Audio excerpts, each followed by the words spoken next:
Morning and hello. How's everybody doing today? Someone say something in the live chat so I know it's working.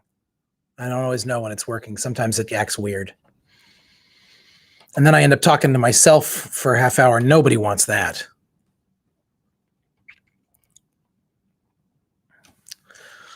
Good morning, Leslie. Thank you for being here. Thanks, team. I'm so glad that we get to be together again this week. And we got a lot to talk about today. Hold on. Let me think about it. I got some really interesting questions last week that we didn't get to. I'm not going to read them perfectly. I'm going to kind of paraphrase them, but I think they're worth talking about. One of them is about accountability in terms of the church. It's actually a church-related church question. Good morning, Hollis. Good to be with you. And then one of them is, as you might expect, a religious question that has national implications, or a national question that has religious implications. Hard to tell how those two things, how to differentiate those two things. So should we start with the religious churchy church question, or the, should we start with the religious churchy church question, or like the politically oriented theological question?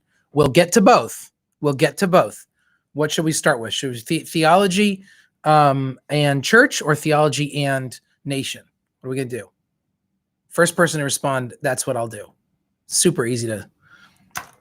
I'm very easy to bend and mold, as you can tell. So, church. All right, church question, Hollis. Thank you. One of our friends. I'm not naming names. It was Lisa. I don't think it was a secret. She asked a question about. I had mentioned something previously about a bishop in the Diocese of Albany, which is New York. There are several dioceses in New York, and one of them is Diocese of Albany. The Bishop of Albany had refused to allow for same-sex marriages in his churches, and there was a rule passed in the previous General Convention, the most recent General Convention of the Episcopal Church, that said, okay, so let me back up a little bit. For many, many years, most years, when you look at the history of the church, gay marriage was not something that was allowed. We know that, right? Or same-sex marriage would be a more appropriate language. Same-sex language was something that was not allowed previously. And the church, the Episcopal Church, started to move towards that, but it was a slow move. You know, we don't want to pretend that like we've always been on the right side of this issue. It's been a development. It's been an evolution. It's been a work in progress. And first, what happened was sort of the acknowledgement that, going way back, it's like just acknowledging that people with same-sex attraction, that that's not inherently bad. I mean, literally just starting there, right? Back in the 60s, I think, 70s, right? We got to a place where some dioceses were ordaining people who were out of the closet and openly saying, I'm gay, was generally the language that would be used at the time, but someone who would, other than cishet, right? Then it got to a point, but they, by the way, most of the time they would have to remain celibate. Then they got to a point where they did not have to remain celibate. They could be in a relationship with somebody. There was a weird line here, though, because traditionally the Episcopal Church had said, the clergy shouldn't be living with someone that they're not married to. That's still pretty much frowned upon for clergy by and large. Not 100%, by the way, and I'm saying not like what's written, but like how people respond to it. Like church people will be like, oh, I don't know how I feel about that, even though their kids living with someone that they're not married to, or they've lived with someone they're not married to, but not my priest, right? It's that weird, like, you have to live a different way. And anyways, so there was this dynamic where if you were, I'm going to use the catch-all term gay, even though I know it's much broader than that. So just for the sake of this conversation really quickly, if you were gay and you were in a relationship with someone, you obviously couldn't get married, but you could then live with them and outside of wedlock, whole thing. So this church is developing, trying to understand how to respond to this and how to create, like, how to be appropriately just. What does justice look like? What does love look like? What does it look like for us to acknowledge our own kind of misunderstanding of sexual identity and gender and all of these things? And how do we do that? How do we understand sexual attraction within the life of the church? And most churches would rather not even talk about that, right? Unless it's, well, just be heterosexual and get married and have kids. But like, how do we understand all of this? So this development, right? From it's not okay to, well, it's not okay to, okay, it's okay, but be careful, to like, actually, maybe this thing is just like, should be treated like it's normal. And what you've seen is the church over time seeking to normalize within the laws of the church, which is a big deal, right? It's not just what one person says, but within the laws of the church, normalize and affirm the support towards and the blessing of people with same-sex attraction, or people who aren't gender conforming, and all of that. It's a developing process in the church. And how do we do that legally? So first, what happened? Well, first, I've already said all the other firsts, but most recently what happened was there was a point where we created a liturgy for blessing same-sex unions. Remember that the clergy act as an agent of the state when we marry people. And so we couldn't technically marry someone if they weren't married by the definitions of the state. I have some issues with that, but it's the way that the rules were working, okay? So we created a liturgy for same-sex blessings. Then marriage became legal. And shortly thereafter, actually about the same time, we legalized same-sex marriage in the Episcopal Church.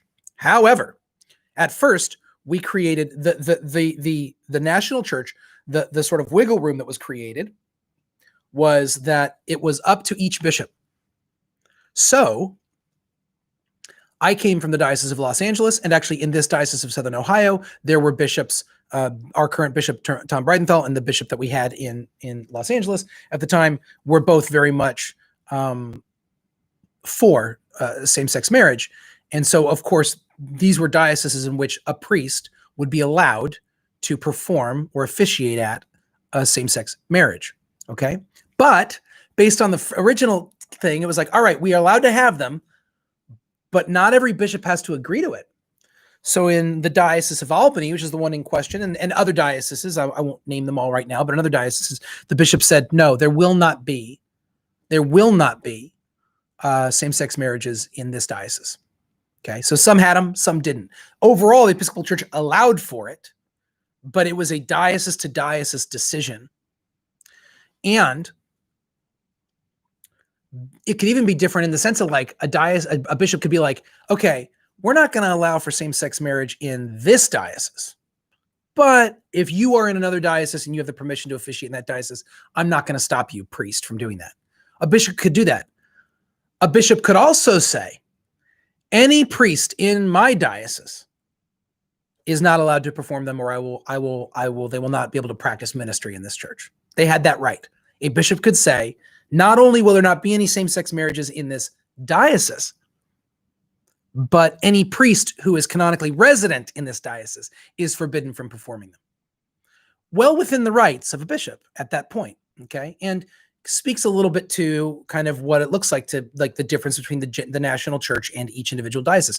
Not all that different, my friends, from the difference between a national government, federal government, and states governments, and how there's that sovereignty that exists within each state, but that sovereignty has its limits because there's a recognition of a federal government. Okay.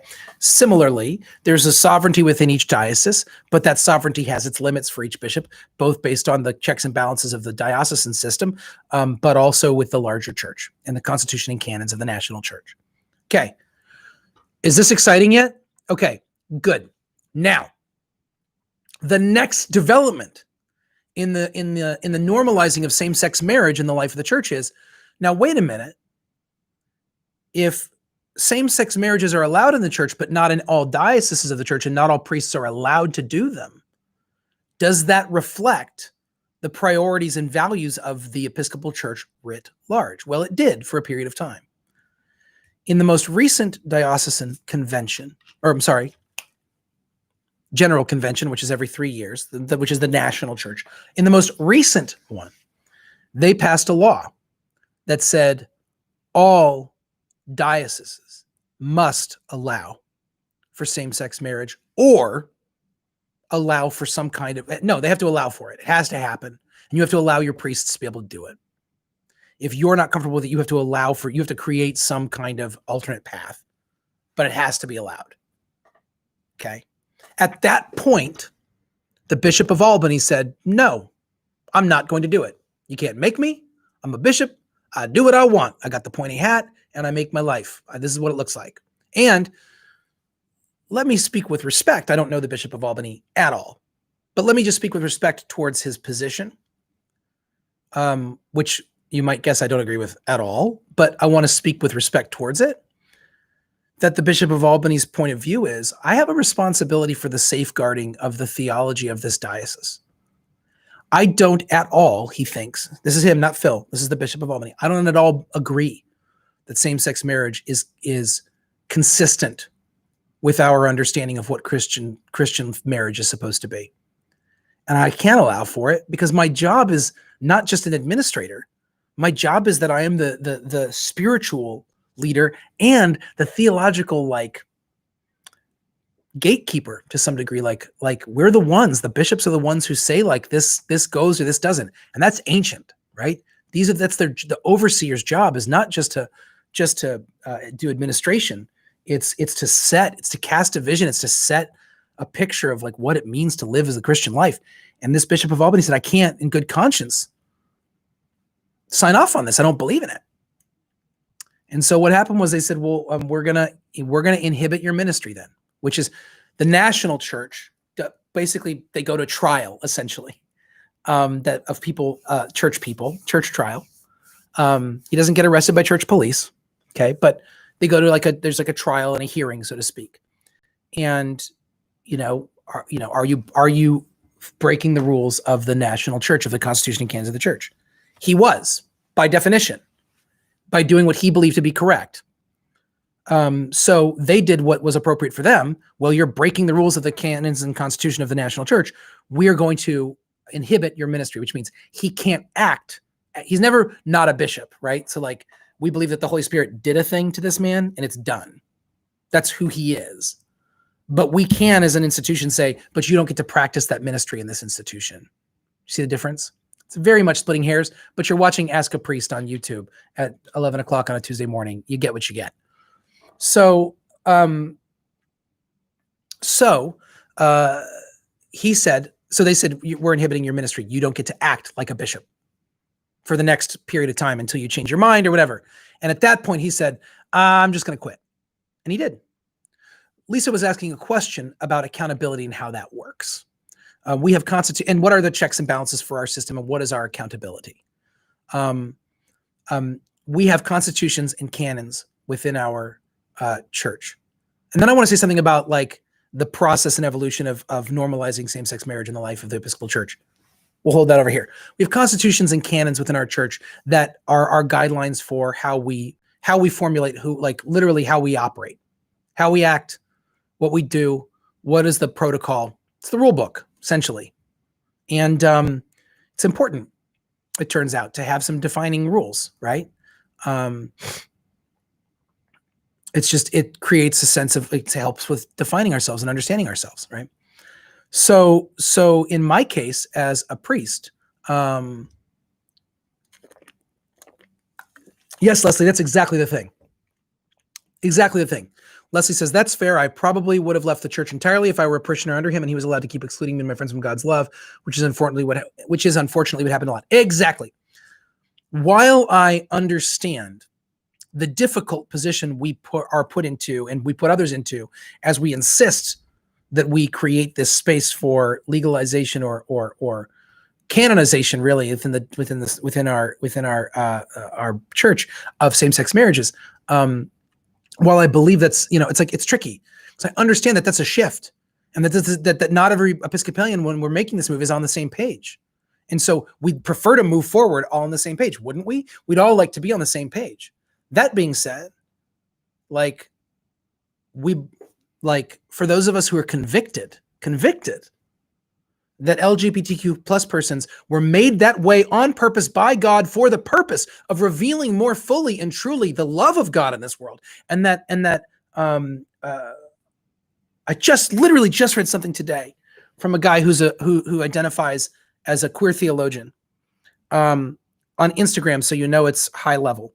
But he posted, I just want to find it. But essentially, he posted this thing that was like, I mean, I got to tell you, I'm going to read it to you if I can find it. And now I'm just wasting your time. Here we go. Where's this guy? It's so good. This guy on Twitter and Instagram, his name is Jack Bates, Leslie. You want to check him out. If you don't already know him, you might already know him. Drag queen, stand-up comedian, queer liberation theologian. That's what we're talking about, okay? And he wrote this thing. Queer love, insofar as it requires in this world more sacrifice, more challenging of the forces of oppression, more willingness to suffer and die for what is good and true and beautiful, is more perfectly a symbol of Christ's love than straight love. I'm going to read that again because I read it this morning and it blew my mind, okay? Queer love, insofar as it requires in this world more sacrifice, more challenging of the forces of oppression, more willingness to suffer and die for what is good and true and beautiful, is more perfectly a symbol of Christ's love than straight love. How good is that? That's what I mean by revealing more fully the love of God. That's what I'm talking about, okay? It's not for me. For me, it's not about being woke or like being liberal or being like cool or like trying to get with the times and relevant. I don't care about those things. I care about the revelation of God in the life of this world, and I care about us as the church pointing to that revelation. There it is. There it is. That's God. That's exciting. And so when we recognize that the church, in God's name, is keeping people from being blessed, well, they're not being kept from being blessed by God, but an institution in God's name ought to bless that which God blesses. And an institution in God's name ought to stand up for that which God blesses and loves in this world. We have a responsibility, a holy and sacred responsibility to stand up and point and speak towards the beauty and the belovedness and the belonging of those who reflect the blessing of God. And to listen, to shut up, especially guys like me who do talk at you forever, to listen. Right?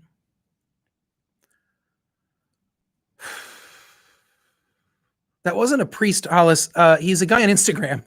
I don't know if he has a specific, he's a drag queen and a stand-up comedian, he said, and a queer theologian, queer liberation theologian. His name is Jack Bates. I don't know anything about him. He might be terrible in every other way. I don't know. He posted something I ran into today, and now I'm like, I followed him and he immediately followed me back. So maybe we're going to become buddies. I kind of want to message him and be like, you're kind of amazing, but I don't know yet. I got to scroll through his stuff and find out. Really good. So back to the church, back to the churchy church stuff.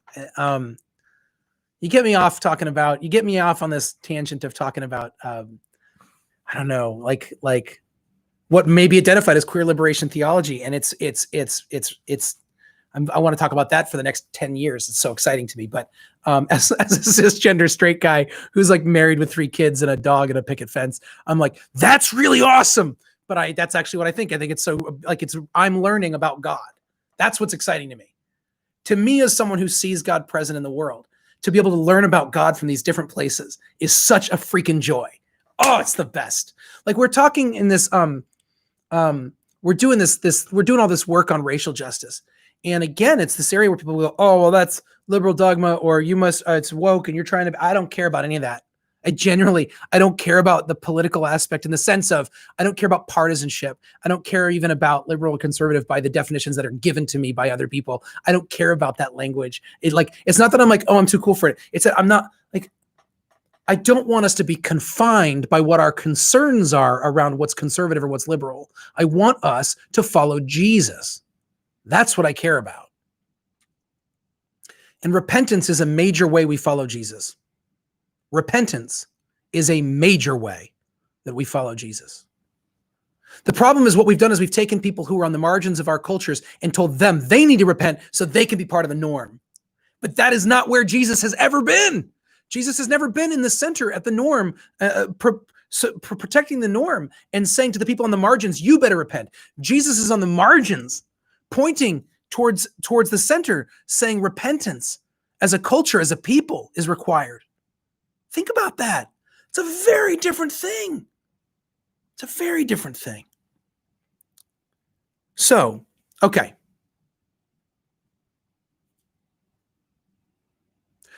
So doing the Black liberation work or looking at this racial justice work and all this, as a white person, it's people think, oh, so you're into like, I've had people like the white shame. It's not about white shame. I don't feel shame when I do this work. Every once in a while I feel a little bit of shame, but do any real work on yourself and tell me there's no shame involved. You feel a little bit of shame, but the shame isn't the point. It's what's after the shame, or it's what's the shame points to, or it's what is the shame trying to protect? Because shame is negative. Guilt isn't inherently bad. Guilt points to what's wrong. Shame is that like I'm is a protective measure, right? So, but to me, the work of this, even the beginning of the work, I'm not saying it's not hard. It's hard, but the work of racial justice is so joyful for me because it's like, oh my gosh, I'm seeing God in new places. How awesome is that? Man, I thought you could only find God in this little thing. Like in this little thing that looked like this. You gotta look just right. Hold on, you gotta look just right. Oh, I think I see it. Oh, nope, I missed it. And then it turns out when you have eyes for the kingdom, you see God's presence like powerfully everywhere. And that's way better. And it's in people that look totally different from you. And it's in people you disagree with. And they challenge you and piss you off.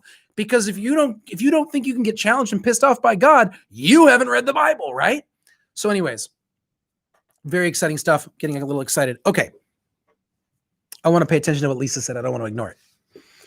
Lisa says, I see this in medicine too. Physicians refusing to prescribe birth control for teens or unmarried people, saying, I will not be a party to enabling others to sin.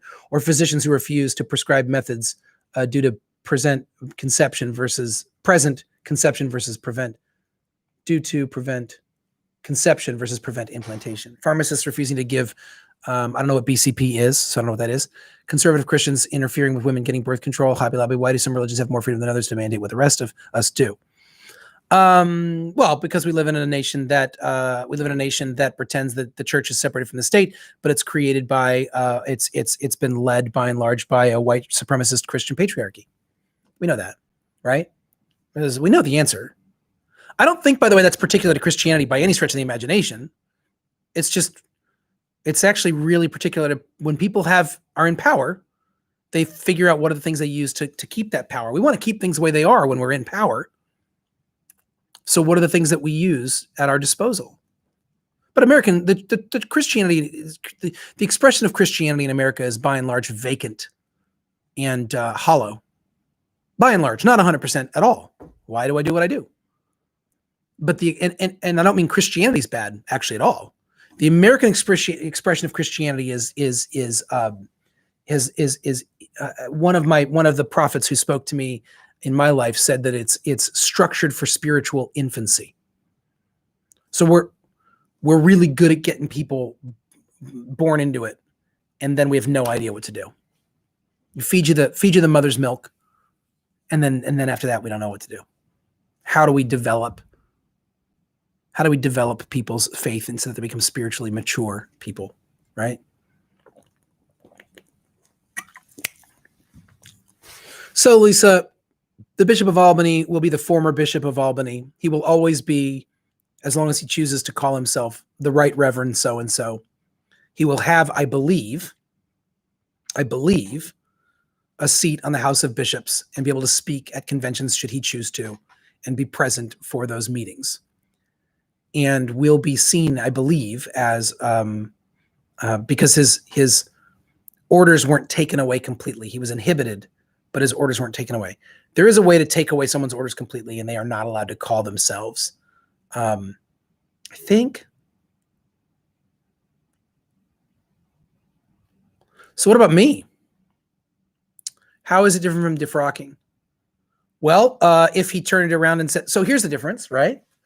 Let's say a bishop, well, there was a bishop a few years ago that was drunk driving and she killed a cyclist, right? She's in jail. No matter what she does, she doesn't get to be a bishop anymore. Like, that's done. When she gets out of jail, she's done. Like, you're done. You don't get to do this job anymore, right?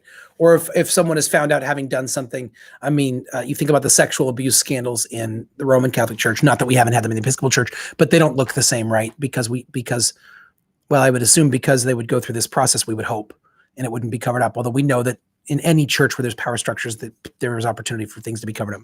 I'm getting off on a tangent. My point is, let's say someone commits a crime of sexual abuse, and they're reported, and they're found guilty.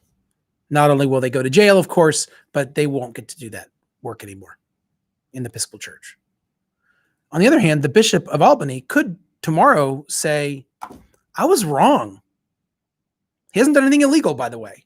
The illegal thing he's done is refused to allow for something. And he followed the process. And when they said, we're not going to allow for you to do this as long as you believe these things, he said, well, then I'm going to quit. He could have said, you're right. I'm not sure I'm not on the same page with you all about this, but I'm going to honor the Constitution and canons of the church. I'm going to stick with it. And I'm sorry, I made a mistake. Then he'd get to continue doing the work, or he might be inhibited for a period of time and then continue to do the work. Okay. My former bishop in Los Angeles was inhibited. His ministry was inhibited for some things that he did that were not of that nature. He was inhibited for, I think, 3 years or something like that. When those 3 years are up, he'll probably get to go and do confirmations again. He won't be a diocesan bishop. He'll be a retired bishop, but retired bishops can still perform confirmations and do those things like that, right? So he should be able to do those things. That's kind of the difference. So it's a violation of your obedience vow. And you're not following the Constitution and canons. I have to do that. I have to follow the rules. So what would happen with me? Same. Someone would report me to the Title IV. And Title IV is the title in our canons that describes the disciplinary stuff. So someone would report me to Title IV for some violation that they think that I've done, if I've done it, right? Or even if I hadn't, let's say someone does that. And then there would be, it would be private at first, and there would be some data gathering and some evidence gathering and trying to understand what happened. And eventually I would be notified, and I would have the chance to state my case. And it would be something like a trial, an ecclesiastical trial. And that body would decide what to do. But there's also other levels of accountability, right? I'm a parish priest. So I have a vestry, which is like the board of directors of the church. I have a lot of power in that space, but the vestry has to vote to approve the budget. They could vote not to, or they could vote a vote of no confidence in their rector, and they could go to the bishop and say he's got to go. Now I have some rights there too, and we could fight it out. And what happened in 1978 is this church got rid of their rector, and his severance was he took the house, which had belonged to the church, the rectory, and that was his severance. So, there was, I'll go, but there's going to be, so there's that kind of, working around. You could be really cynical. We could all be really cynical about this. Why not? It's fun to be cynical. There are acknowledgments that we don't always get it right. And there needs to be disciplinary measures in place, and also checks, balances, and accountability in place. I've made vows of obedience to the Constitution and canons of this church, and to my bishop. To my bishop, it's he right now. Were he to tell me to do something, I would do it. I mean, in terms of like within I don't just mean if he's like jump, but if he's like, look, Phil, you got to do this thing, you do it. Right. And if the bishop were to do something that was wrong, I could report him. I mean, that's kind of the point, right? What can't you do as a priest? Celebrate Mass. You once said that was hard. Why? What did I say was hard? I don't remember what I said was hard.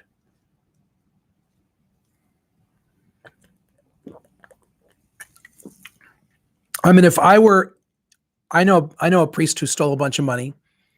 Oh, obedience vow. I mean, who wants to vow obedience? We don't live in a culture of obedience. We live in a culture of convenience. And we can't even get people to wear masks because I have rights. So obedience, that's why. I mean, obedience, I mean, if I preached on obedience every Sunday, people would be like, what is this guy's problem? And it conjures up for people this sort of like taskmaster mentality. Obedience, the word obedience comes from obedere, the Latin, which is about listening, to listen. And you go back to that Hebrew commandment, Shema Yisrael Adonai Eloheinu Adonai Echad. Hear, O Israel, the Lord your God, the Lord is one, and you shall love the Lord your God with all your heart, with all your soul, with all your mind. That command, Shema Yisrael, is hear, hearken, which ends up basically being hear and obey. Don't just hear the words so that yes, I've understood the language, but listening means to do. So we want to be aware of that, right? I mean, what's the difference? We can say that we're comfortable with obedience abstractly, but I don't want to have to follow certain things. That's when obedience is hard. Obedience isn't hard when you already are just doing the thing you want to do. Obedience is hard when you have to follow particular mandates that you're not with which you're not very comfortable. That's hard, you know? And I mean, I'm a stubborn guy, you know? I'm a pretty stubborn guy. So exactly, it makes you twitch. I mean, like when I had to ask my bishop, I was in the ordination process when I got engaged. And I had to introduce my fiance to our bishop, and I needed to ask him permission to get married. Either you do it or you don't. No matter how you feel about it. If you're not going to do it, you're not in. Period. So, I mean, that's the thing. Like, but I don't know why. I get it. And it's different for different people because there have been, I mean, like it's different for a man than it is for a woman, right? Because women, you all have been told to be obedient by a bunch of men. And basically that's meant you're second class and you do what we say. So, my understanding of the practice of obedience as a man is different than your understanding of the practice of obedience as a woman. And we need to treat them differently in terms of the baggage that we bring to it. Right? I don't know that you think that obeying, okay, Leslie says, obeying all of the laws in Leviticus makes me twitch. Obeying Jesus' command to love people is easier, Leslie says.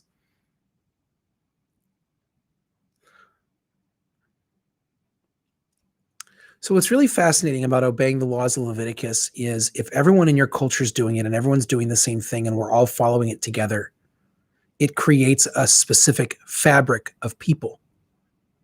It creates a specific way of being that everyone's a part of. And we have a shared identity and understanding of ourselves. And even if we're strangers in a strange land, we know that we belong to each other because we live in a certain way. So the obedience to the laws of Leviticus within the context of the Jewish faith, especially in ancient times, was life-giving. And I want us to be aware of that. It created some orderliness, some cleanliness, some ability to recognize God's presence and holiness in even mundane places. And it created a shared, a cohesive and coherent identity, right? That's important. Jesus' command to love people. I mean, I don't know that people are following that even now. What are we willing to do for one another?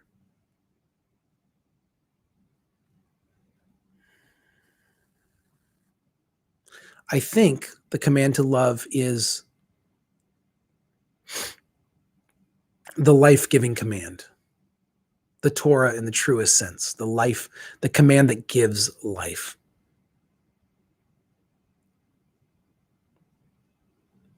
And so therefore, I don't know if it's easy, but I think that it is more, in the long run, it creates that space in our hearts that's life-giving. But I have more respect for Leviticus and for the minute laws of the ancient Israelites now than maybe I ever have.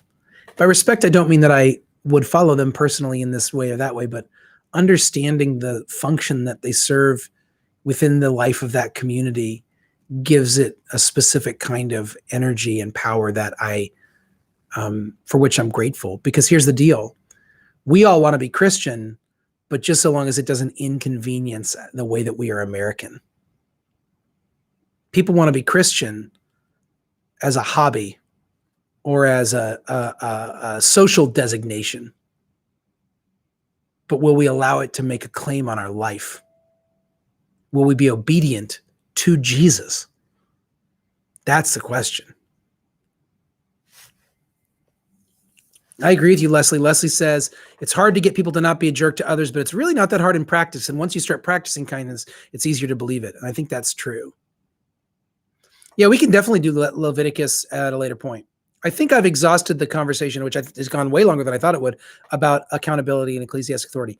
Long story short, I'm accountable to my congregation, I'm accountable to my bishop, and I'm accountable to the national church.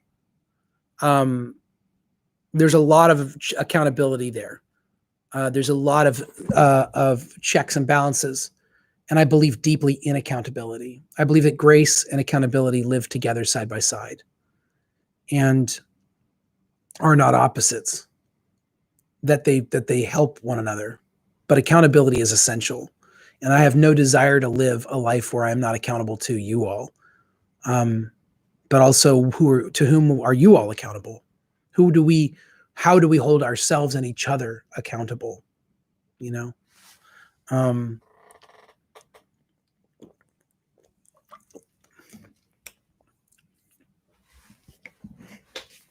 what if it's God's will that Donald Trump is president? What if it's God's will? What if he was placed there? This was the question that someone asked me. Kathy Baggett was asking questions about God's will. We have a fair number of Christians in our country, and I mean millions, who believe that God placed Donald Trump in that position. And some of them believe that it's not over and that he will be held in there for another 4 years or more. More interesting, isn't it? Some people believe that it's God's will that this be ended. But the more normal response that I have seen from Christians who are not fans of our president, I've heard kind of two things. I've heard God placed Donald Trump in this position to do this work. And then I've heard God didn't do that. God doesn't care about that. God's not involved in any of it. Those seem to be the two major sort of schools of thought. God did this exact thing this way, or God didn't have anything to do with it. And I think both of those are faulty. I think both of those are really problematic. I always want to be careful about what we've decided God did.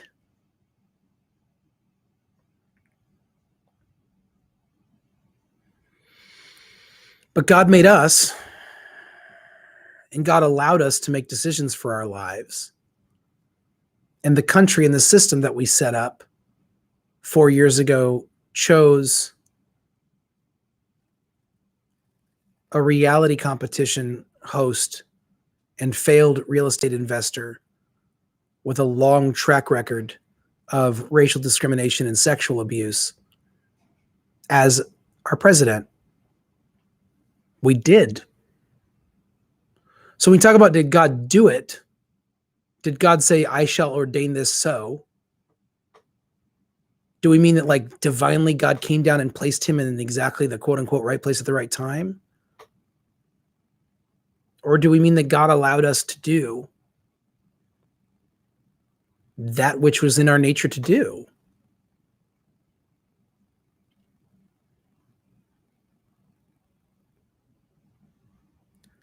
The idea that God's not involved at all, or that God doesn't care, or that God is, this is too small for God, the one who created the whole galaxy in all of its intricacy and beauty and vast, vastness.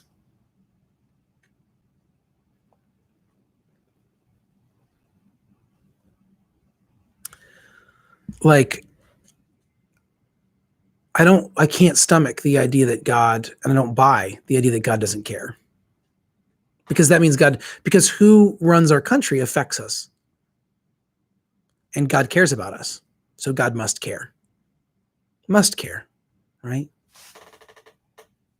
Leslie says, the people in power chose him. Hillary won the popular vote. Unfortunately, that means a lot of people did choose him, but the majority didn't.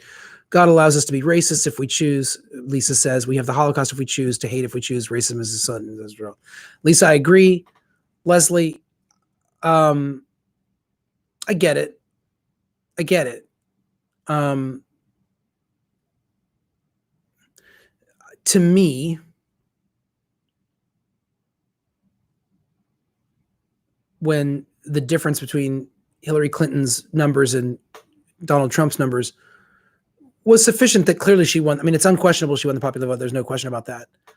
The difference was so minor, writ large, that it's and by the way, more people voted for Donald Trump in this election than voted for Hillary Clinton in the last election.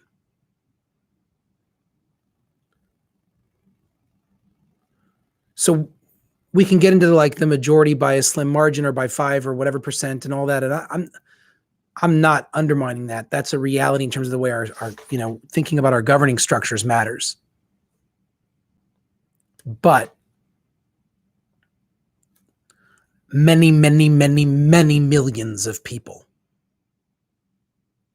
supported and do still support Donald Trump in our country. And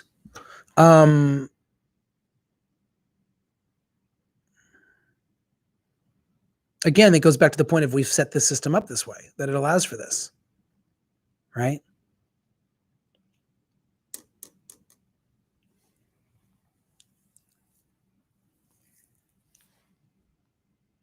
I think it's a simplistic view to just decide God has placed a person somewhere and then God has taken a person out of somewhere. And then that's that. Although, I mean, I don't know. I'm now so disconnected from American evangelicalism and fundamentalism that I just,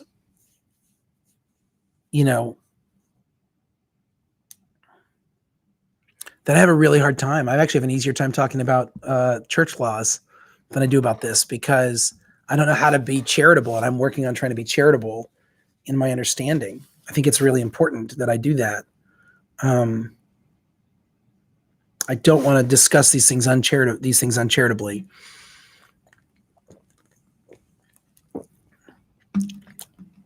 Let's say you believe abortion is murder. I don't, but let's say that you do. Let's say you believe it's murder. You grew up being taught that. Everyone in your community believes that. Everyone around you believes that. And that seems obvious to you because it's an assumed thing. And a president comes along in a corrupt system. We all acknowledge it's a corrupt system, a messed up kind of goofy system that allows for people, really only allows for a certain kind of person to attain power.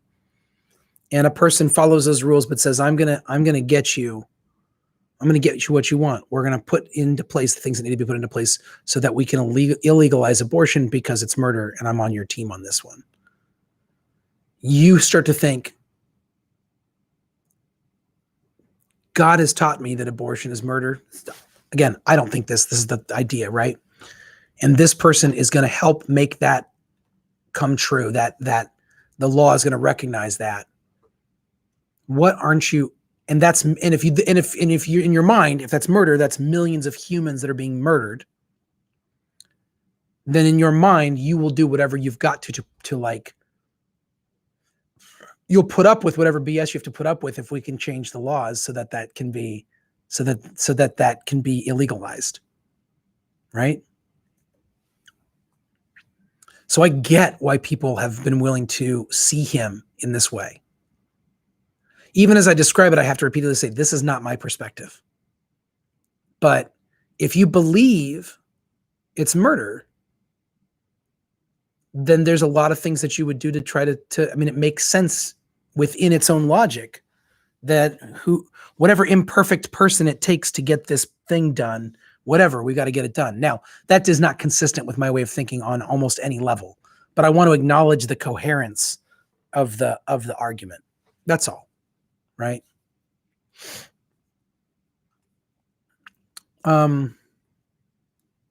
Let's see, Lisa.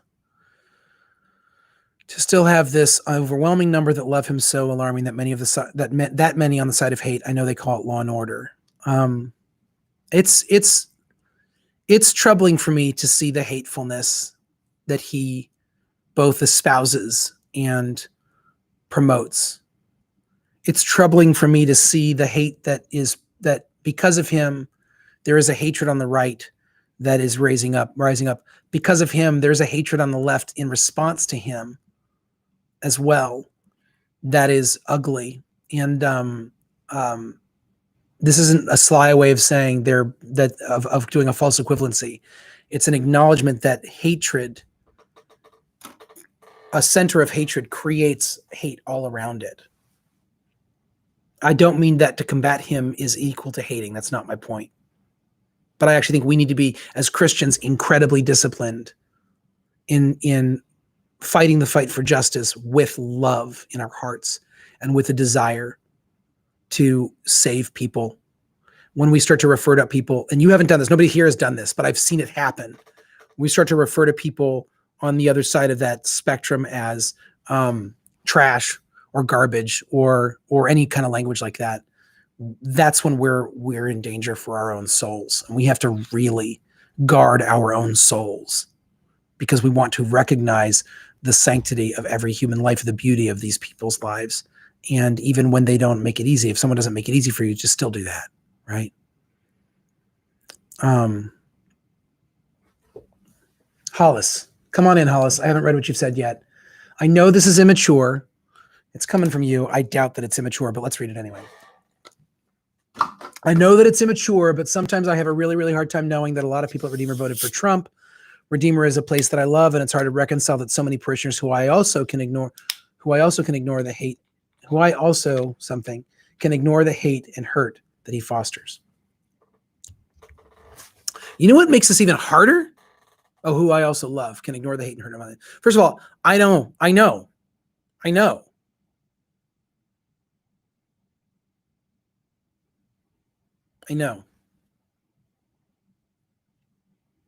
I have to say it's a cataclysmic event, and it's going to take us a lot of time as a community to get through this presidency.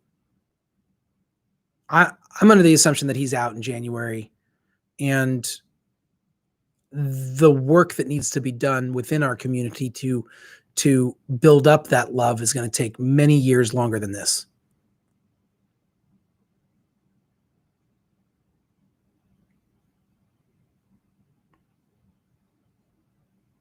And I guess I'll say this.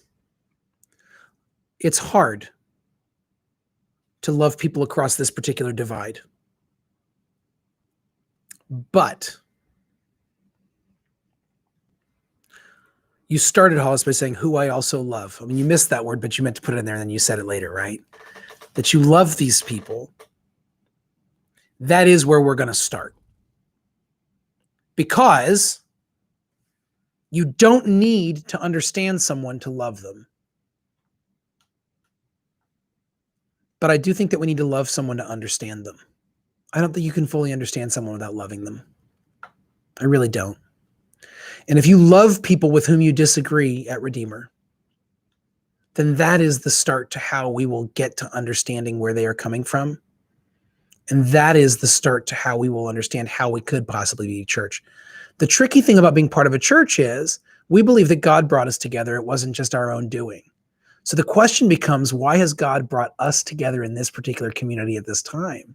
Not just, are we all on the same page? What's our cultural affinity?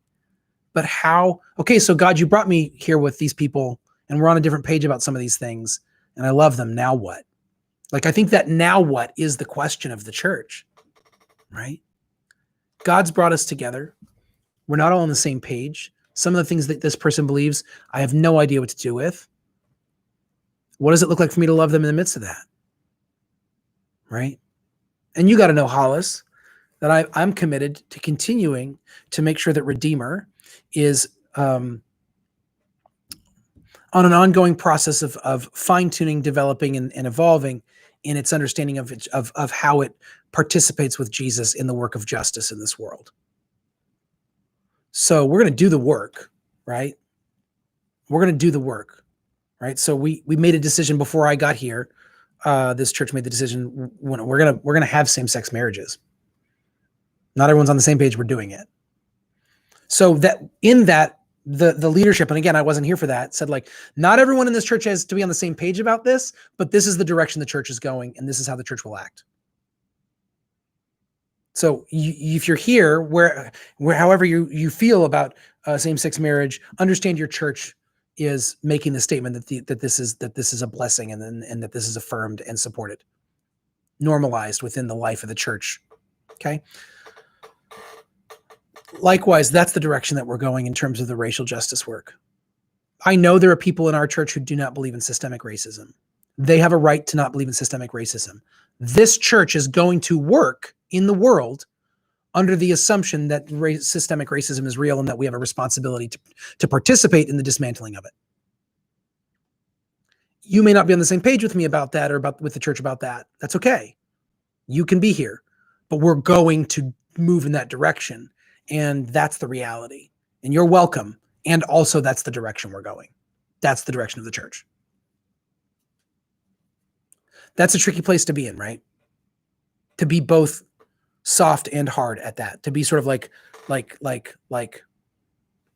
tender and like, look, I'm not saying you have to be on the same page with me or you're out, but also say, but here's how we're structuring our church. And you have to like understand that that's the structure of the church now, right? The General Convention in that story I was telling earlier, they didn't say, Bishop of Albany, you have to change your point of view and believe in this at all. They said, but the structure of the church is going to allow for this and is going to create a space where this has to be able to happen. So the question isn't whether or not you fully get it or on the same page with it. The question is, will you support the system that's doing this stuff, right? Leslie, I also will fully admit that I can functionally ignore some of this because I escaped to Canada, so I don't understand the extent of this all firsthand. I wish I could have brought you all with me, but also someone needs to be there to fight the good fight. Thank you for your service. Well, thank you for saying so. And let me say very clearly, I totally get. I know in your case, you were literally going for work, and that's awesome. But I totally get if there are people who do not feel as if they are safe in this country and they need to go somewhere else. For people like me, who do not feel that threat, but I'm the kind of person who, if I wanted to leave the country, I just could. I could get a job. I could get a job as a priest in another country. For us to leave and leave behind the people who will be affected by the disenfranchising acts of some of our government work and of our culture, for me to leave them behind and they can't leave, that's problematic for me. So I don't know what the next couple of months will bring, and I don't know what the next 4 years will bring, and I don't pretend at all for a second that a Biden-Harris administration is going to make the world what it's supposed to be. I think that the more that we are honest, the more we have to recognize that the Christian church in America, by definition, must be a body set apart that is not always working at all in concert with the priorities and values of our government, and has a responsibility to, as you said, fight the good fight, which is the way of love, right? And safely, Betsy hopes. Me too, Betsy. Lisa says, as the priest and all the pre-election work preaching you did, do you ever feel just kind of appalled that many still support Trump? My experience in talking with people, so first of all, if I'm on a different page with someone politically, then I seek to move closer to them and understand them better, and I try to share meals with them and talk with them. I've left every one of those exchanges more deeply in love with the people than when I started them. This is the thing. When you're talking about people, it's very easy to not love them. When you're thinking about people even, it can be easy not to love them. I have never left a conversation with someone at this church less in love.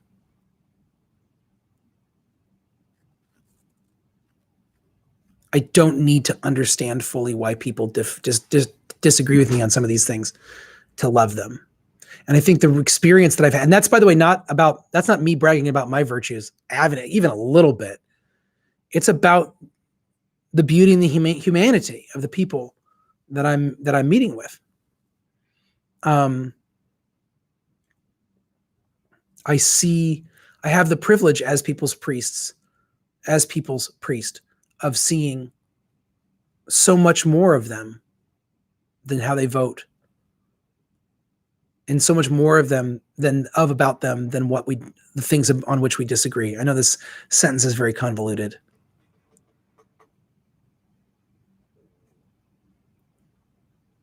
We're people first and foremost. Before we are anything else, we're people. And I tend to find that when I seek other people's humanity and seek to appreciate their humanity, it doesn't mean that I can allow for atrocities. It doesn't mean that I can condone and sign off on all sorts of things I don't agree with. But in terms of the one-on-one interaction, I've been really grateful for the interactions we've had and the interactions I've had with people with whom I disagree.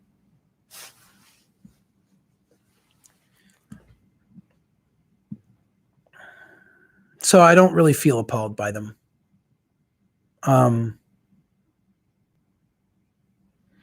am openly flabbergasted.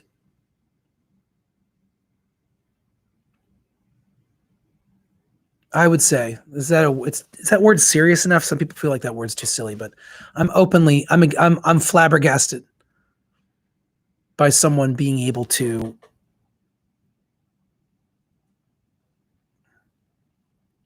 think that that's the way that Jesus, that the work of Jesus is being accomplished through the kind of hateful rhetoric and angry childishness of our current president.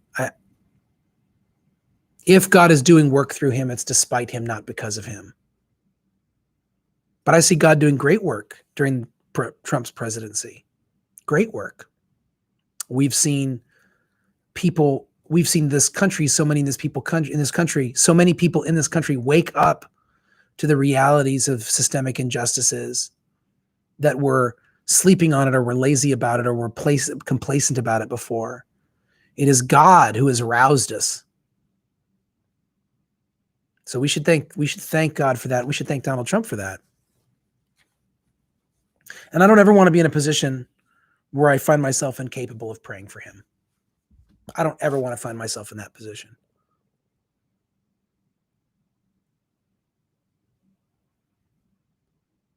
We're all humans trying to figure this out.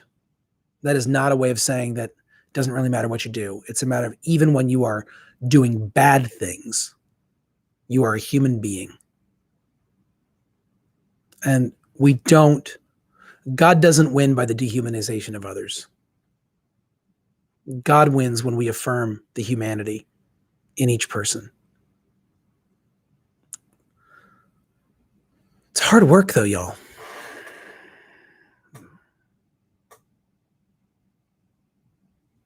It's hard work. It's time for us to go.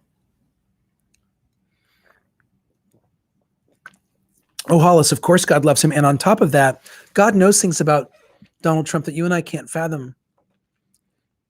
And God saw him when he was a baby.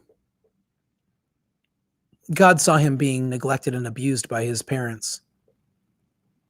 God saw the toxic environment in which Donald Trump was raised. God sees the lack of love he experiences. God sees all that.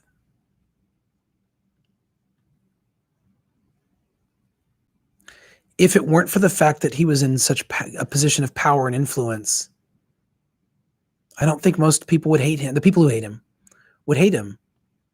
They'd pity him. It's not, and that's the thing. It's not the fact of all of this depravity that's really the hateful part. It's the fact that we've put someone like that in power and we've allowed for it, and we've seen people support depravity. But God sees him, and God knows where it comes from, and God knows what needs to be done with it. And yes, I think that's right, Leslie. The people who hate him because he actively hurts them, and I get that. I get that. In that sense, he's a lightning rod for the country, and for the reality that the culture of this country allows for the marginalization and the active harming of others for the promotion of the status quo, which is not Christian. That's not Christian. What an interesting time. Shockingly, we talked about the political climate. I hope that you will continue, to pray for our president. And I hope that you will pray for our vice president. And I hope you'll pray for our president-elect and for our vice president-elect. I hope that we will make those prayers and let us pray for a peaceful transition. And let us pray let us pray that the church, the Episcopal Church and churches like it, who express our Christianity differently than the American evangelical churches, that we not become complacent or triumphant and act like somehow we've won something here and at the expense of others, and now we'll show them. Let's figure out what it looks like to partner with our governing authorities in the bringing of love into this world and holding our governing authorities accountable. Right? Pray for COVID. Close friend in hospital in bad shape, and Andy has had exposure. Oh, I will absolutely be praying. Lisa, thank you. And if you want specific prayers from the church for the intercessory prayer list, please email Joyce and let her know. I found out another friend of mine tested positive. I just found out this morning. I have not been exposed to them, but I know about that. It sucks. Yeah, and Leslie, it does feel like I don't want to like throw a turd in the punch bowl. It feels like a win when you like, we didn't have to like violently overthrow a despot. We just elected someone else. That does feel like a win. I'm not trying to undermine that. I just want us to understand that as the church, our work is nowhere near. Our work is only just beginning. That's what I want us to understand. Our work is only just beginning. That's exciting. It's exciting for the opportunity to recognize that we've got work to do. I like that part. Remember what I said at the beginning. You are being given the opportunity to recognize God's love and to promote that and to support that and to live into that. How great is that? That's the thing. Everything else is, forget it. That's the thing. That's the thing. All right, team. Much love. All the love. Every bit of it. I'm going to play you a song on the way out. I'm just kidding. I'm not. But I'm going to talk to you soon. I'll talk to you next week. Join us next week. Same time, same bat channel. And we'll talk some more. Send me some questions. Please send me some questions. And what else? Send me some questions and invite some more folks to join us. And we'll have these wonderful conversations. Y'all are amazing. Hollis, Leslie, Lisa. Who else is with us? Kathy. And anyone else who's with us who didn't chime in, or anyone watching this later. Thanks for being a part of this thing. You're amazing, and I love doing this work with you, and we will see y'all. Did I not say Betsy? What am I, dumb? Betsy, numero uno, of course. Betsy, Leslie, Lisa, Hollis, and the rest of the crew. Thanks for joining us. We'll talk to you all very soon. See you next week.